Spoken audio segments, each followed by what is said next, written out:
We're measuring dry aggregate stability.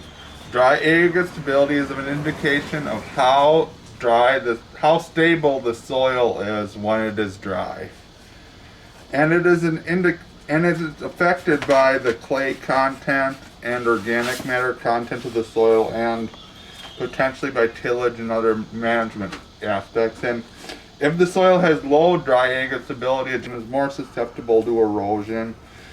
And if it has a high dry aggregate stability, the soil generally has larger average aggregate sizes. And to measure dry aggregate stability, you use a nested sieves, like here, where there are different diameter of sieves. For example, there is a 44 millimeter sieve with the opening of this, a 14 millimeter sieve opening like this, a 6.3 millimeter sieve that is opening to this, a 2 millimeter sieve with this opening, a 0.3 millimeter sieve which has the opening of this, and a 0.43 millimeter sieve which has the opening of this size.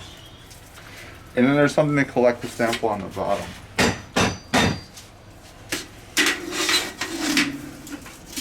So to measure dry aggregate stability, you have the nested sieves, and you have the largest sieve on top and the smallest sieve on the bottom. So you take a soil sample and you try to avoid disturbing it, and you weigh out about 1 kilogram of soil, or half of our sample here, and we are gently putting this in here, and we want to uniformly take it. And if there's crop residues in it, like here, you just kind of have a garbage to throw them into, because they're not actually, they are part of the soil, but we not consider them part of the fraction, although they weigh less.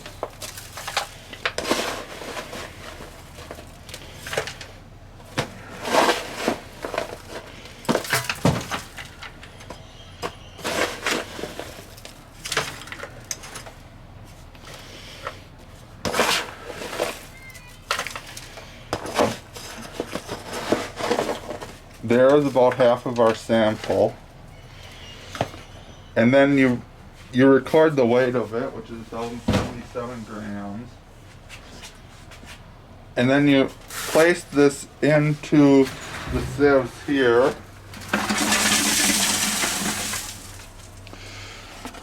very carefully, and then you place the cover on the sieves.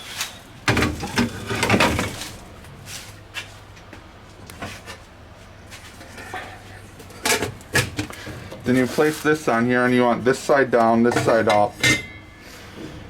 You cover it with this, then you hit start. I'm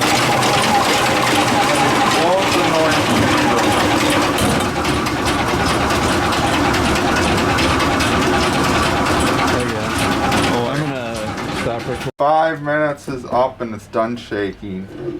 And this is only the first half of the sample. And then you take the sieves out, and you take them apart and start separating based on size. And you see there's no aggregates in the large size, which is not uncommon, because there's not that many soil aggregates that are 44 millimeters. Between 14 and 44 millimeters, there's these aggregates. Between 6.3 and 14 millimeters, there's these aggregates.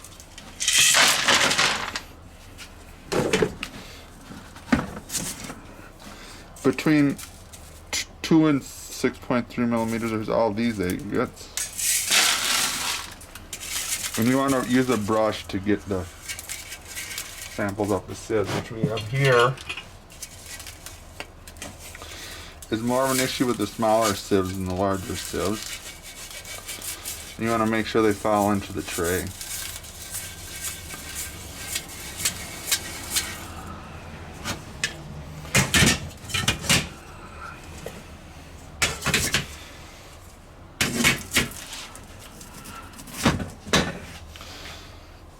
Then between 0.83 and 2 millimeters, there's all these.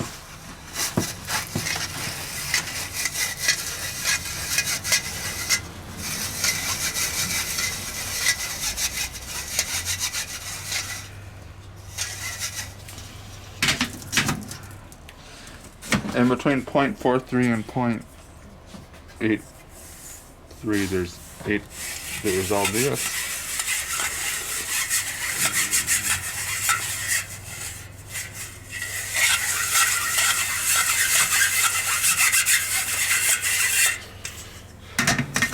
And this is considered the wind erodible fraction, or the fraction that's less than 0.43 millimeters. And these small particles are very susceptible to being detached and being blown by wind. And you can lose nutrients and lose soil organic matter by having lots of the soil that's in this size fraction.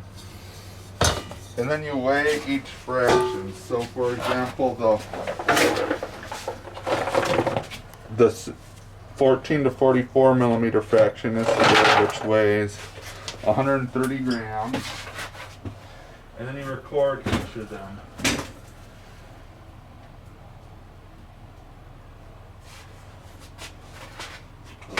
And then the 6.3 to 14 millimeter, then you make sure you dump them into a different container so they weigh different amounts. So that fraction weighs 95 grams.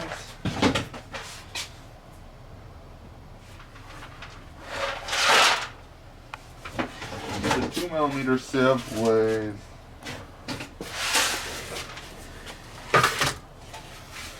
181.5.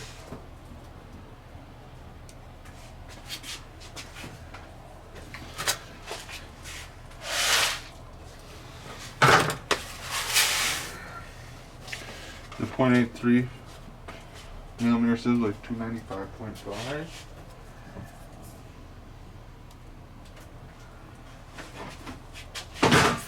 The 0.43 millimeter sieve weighs 198.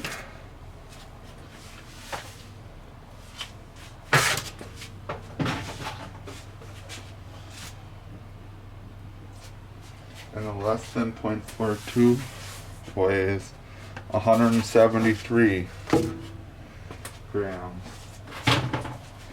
And then you repeat the same procedure with the other half of the soil, and then you use that to calculate geometric mean diameter. That you can probably stop. Cool.